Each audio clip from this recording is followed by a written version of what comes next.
So, yung nung Japan, napagtripan ko yung sarili ko. Kasi di ba nauso yung heatless na curl. So, ginawa ko siya sa Japan. Dahil okay lang yung hindi ka maliligo kinabukasan. Pero syempre naligo ko ng gabi. Tapos hindi ako naligo ng kinabukasan kasi kasi malamig. So, hindi maglalagkit or magpapawis-pawis. Hindi ka pagpapawisan. So, ginawa ko siya. So, kung gano'n man, maghapon siya. Kaya try nyo siya, guys. Nakikita ko lang siya sa TikTok. Then, di ba, alam ko lahat na bigla. Kasi gusto ko talaga nagsisurprise. Ay, gano'n, di ba, na-surprise ko yung lahat. Paano ulit yung nabigla? Char. Ayan. So, magandang hapon po sa inyong lahat. So, ngayong January hanggang February, syempre, bago mag-start ng season, tatry ko mag-guest. Di ba? Mag-guest tayo. O, sino gusto nyo i-guest ko?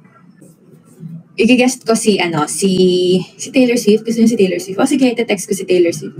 Yes, dahil naka-schedule na ang ating isang nakalaban last time si Angge daw. O yan. Sino ba ang fan ni Angge dito? Isang mga viewers ko. Sino nakakilala at fan ni Angge? Type 1. Type 1. Dali para malaman ko. Ayan. Okay, perfect yan. Ayan, kaya ilabas nyo na yan. Tapos, yan, ilabas nyo rin yung mga tanong niya na gusto nyo malaman. Si Bayadel, hindi ko sure kung mag-guest ko siya. Tatanong ko. Si Ate Den, pwede. Ayan, si Ate Den, pwede. Ayan, sige. Try natin yan. Nakakasama naman natin si Ella DG dito. Sige, next time. Sige. Bayat. Si, Ella to. Sige, tatanong natin yan kung pwede siya. Si Tots, nakakaumay si Tots. Char. Ako din, everyday naman kami nag-Ella Talks. Ang cute niya kasi merong parang 3 days siya, sunod-sunod na araw. Parang, hindi naman napupuyat, pero medyo nalilate kami natutulog kasi nagkukwento ako, ganyan-ganyan. So, nung unang kwento ko, nag-enjoy pala siya at nakakatulog na siya. Tapos, kinabukasan sabi niya, love, isip ka na ng na ikukwento mo. Sabi ko, bakit naman? Wala, kasi gusto ko nakikinig sa kwento mo. Diba? Ganda niya. So, 3 days kami nagkukwentuhan. So, iba-iba na yun. Like, childhood, experience, ganyan. Tapos yung mga drama sa life, ganyan. Or yung mga recently lang na mga happening sa life, ganyan. So, ayun, nakakatulog siya sa kwento ko. Tapos na-realize namin na ako makwento ko siya nakikinig lang. Tapos hindi ako matanong. Kapag kunyari, siya magtatanong siya. Like yung tatanong niya, maayos, ganyan. Paano ko yung ganito, ganyan. Tapos sabi niya, ikaw wala kang tanong. Sabi ko, nagtatanong naman ako. Tapos, may naitanong ko, kunyari, sabi ko, love, paano kung tumaba ako, love mo pa rin ako, ganyan. Tapos sabi niya, yan, ganyan ka magtanong. Ang hirap ng tanong mo, sabi niya, ganyan. Kasi yung tanong ko, yung tanong ko may tamang sagot. Diba? Gets niyo ba? Yung parang, syempre kailangan tama yung sagot niya, mag-iinis ako, ganon. Pero lang yan, biruan lang namin. Ganon.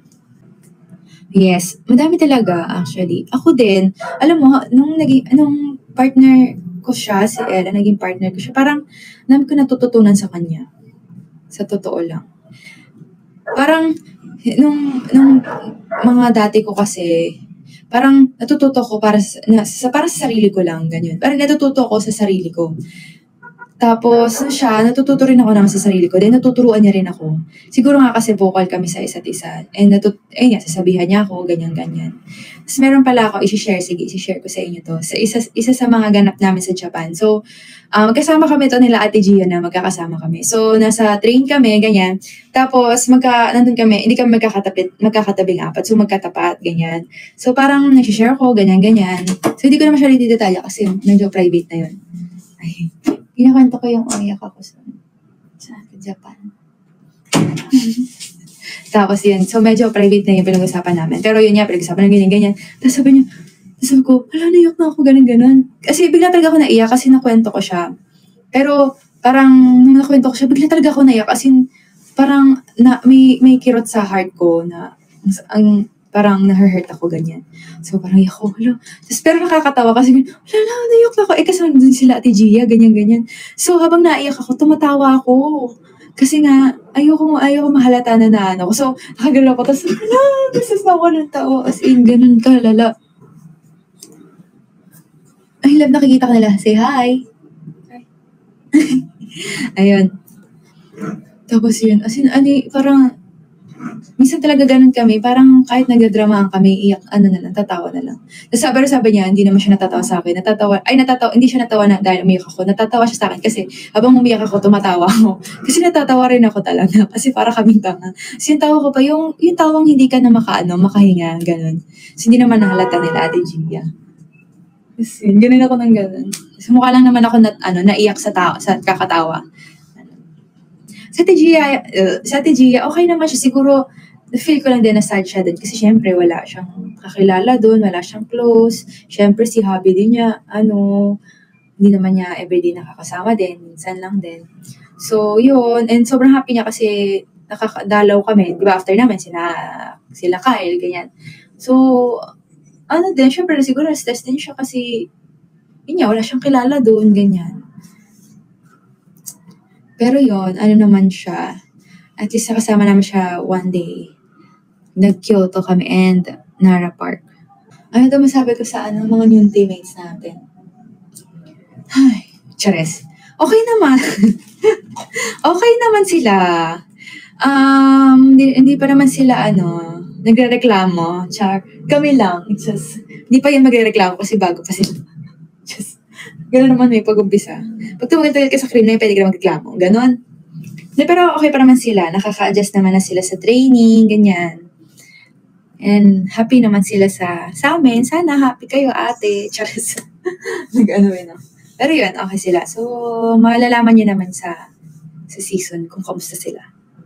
Si Mafe, okay din. Pumayata ba siya? Hindi yung unang-una niya.